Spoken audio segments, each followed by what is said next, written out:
പ്രിയമുള്ളവരെ, ഞാൻ ഹരീഷ് ആർ നമ്പൂതിരിപ്പാട്. പണി പാളല്ലേ ഈ കഥ കേൾക്കൂ. പൂക്കളും പൂമ്പാറ്റകളും പാട്ടുപാടുന്ന പക്ഷികളും ഓടിച്ചാടി കളിക്കുന്ന മൃഗങ്ങളും നിറഞ്ഞ കാട്. എന്ത് ജോലിയും ചെയ്യാൻ മടിയില്ലാത്ത ചെറുപ്പക്കാരായിരുന്നു ആ കാടിൻ്റെ ആത്മാവ്. അവിടെ ആരും ഒറ്റയ്ക്കായിരുന്നില്ല. എല്ലാവരും ഒരുമിച്ച് സ്നേഹത്തോടെ പരസ്പരം സഹായിച്ച് ജീവിക്കുകയായിരുന്നു. ആനകൾ ശക്തമായ തുമ്പിക്കൈകളാൽ മരത്തടികൾ ചുമന്നു. തേനീച്ചകൾ പൂക്കളിൽ നിന്ന് മധുരമുള്ള തേൻ ശേഖരിച്ചു.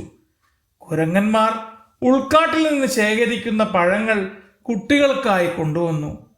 മുയലുകൾ പച്ചപ്പുള്ള തോട്ടങ്ങൾ പരിപാലിച്ചു. ഓരോരുത്തരും സ്വന്തം ജോലി ആത്മാർത്ഥതയോടെ ചെയ്തു.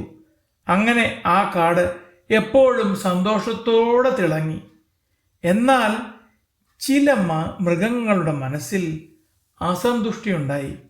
നമ്മുടെ വാക്കുകൾ ആരും കേൾക്കുന്നില്ല. ചെല്ലൻ കുറുക്കൻ പറഞ്ഞു, ശരിയാ, ഇങ്ങനെ തുടർന്നാൽ പറ്റില്ല. ചേരൻ ചെന്നായിയും കൂടി. സമാന സ്വഭാവമുള്ളവർ കൂടിച്ചേർന്ന് തീരുമാനമെടുത്തു, ഇനി നമ്മൾ ജോലി ചെയ്യില്ല, മറ്റുള്ളവരെയും പണിയെടുക്കാൻ അനുവദിക്കില്ല, നമുക്ക് ഒരുമിച്ച് പണിമുടക്കാം. ആനകൾ ചുമട്ടുജോലി നിർത്തി. കുരങ്ങന്മാർ പഴം കൊണ്ടുവന്നില്ല. തേനീച്ചകൾ പൂക്കളിലേക്ക് പറന്നില്ല. മുയലുകൾ തോട്ടം നോക്കാൻ വന്നേയില്ല. കാട് പതുക്കെ നിശബ്ദമായി. ആദ്യ ദിവസങ്ങളിലേക്ക് വേണ്ടതെല്ലാം ആളുകൾ കരുതി വച്ചിരുന്നു. കുറച്ച് ദിവസമല്ലേ, ഒന്നും സംഭവിക്കില്ല. പക്ഷേ ദിവസങ്ങൾ കടന്നുപോയി. ഒരിടത്തും പഴവും തേനും ഇല്ലാതായി. കുഞ്ഞുങ്ങൾ ഭക്ഷണം കിട്ടാതെ വാടി. വൃദ്ധന്മാർ ദുർബലരായി. രോഗികൾക്ക് മരുന്ന് കിട്ടിയില്ല. സ്കൂൾ അടഞ്ഞു കിടന്നു. പഠിക്കണമെന്ന ആഗ്രഹത്തോടെ കാത്തിരുന്ന കുഞ്ഞുമൃഗങ്ങൾ കണ്ണുനീരൊഴുക്കി. ദിവസവേതനത്തിന് ജോലി ചെയ്തിരുന്ന ചെറിയ മൃഗങ്ങൾ പട്ടിണിയിലായി. ചിലർ ദേഷ്യത്തോടെ വഴക്കുണ്ടാക്കി. സൗഹൃദം തകർന്നു. സ്നേഹിക്കുന്നവർ പരസ്പരം അകന്നു.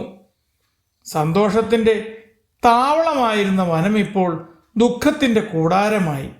എല്ലാവരും ഒരുമിച്ച് ദുഃഖിച്ചു. അങ്ങനെ ഒരു സന്ധ്യയ്ക്ക് മരത്തിൻ്റെ മുകളിലിരുന്ന് മുത്തശ്ശി മൂങ്ങ മൃദുസ്വരത്തിൽ പറഞ്ഞു, മക്കളെ, നിങ്ങൾ കാണുന്നില്ലേ ഈ ദുഃഖം? ഇതാരാണ് സൃഷ്ടിച്ചത്? നമ്മളല്ലേ. സംസാരിച്ചാൽ തീരാവുന്ന പ്രശ്നങ്ങൾ പണിമുടക്കിലൂടെ വലുതാക്കി. ഒത്തുചേർന്ന് ജോലി ചെയ്താൽ മാത്രമേ കുഞ്ഞുങ്ങൾ ചിരിക്കൂ, രോഗികൾ സുഖം പ്രാപിക്കൂ, കാട് പച്ച പിടിക്കൂ. വഴക്കല്ല, കൂട്ടായ്മയാണ് ശക്തി. ആ വാക്കുകൾ മൃഗങ്ങളുടെ ഹൃദയത്തെ തൊട്ടു. ആനയുടെ കണ്ണിൽ കണ്ണീർ നിറഞ്ഞു. കുരങ്ങൻ തലകുനിച്ചു. തേനീച്ചകൾ മൗനമായി വിങ്ങി. മുയലുകൾ ലജ്ജയോടെ നിന്നു. നമ്മൾ വലിയ തെറ്റാണ് ചെയ്തത്. പരസ്പരം കേൾക്കാതെ പോയി. ഇനി അങ്ങനെ ആവരുത്. അവരൊത്തുചേർന്ന് പണിമുടക്കുകാരെ ഓടിച്ചു. അടുത്ത ദിവസം പുലർച്ചെ തന്നെ കാട് വീണ്ടും ഉണർന്നു. ആനകൾ ജോലിയെടുത്തു. തേനീച്ചകൾ പൂക്കളിലേക്ക് പറന്നു. കുരങ്ങന്മാർ പഴങ്ങൾ ശേഖരിച്ചു. മുയലുകൾ തോട്ടം വൃത്തിയാക്കി. കുഞ്ഞുമൃഗങ്ങൾ വീണ്ടും ചിരിച്ചു.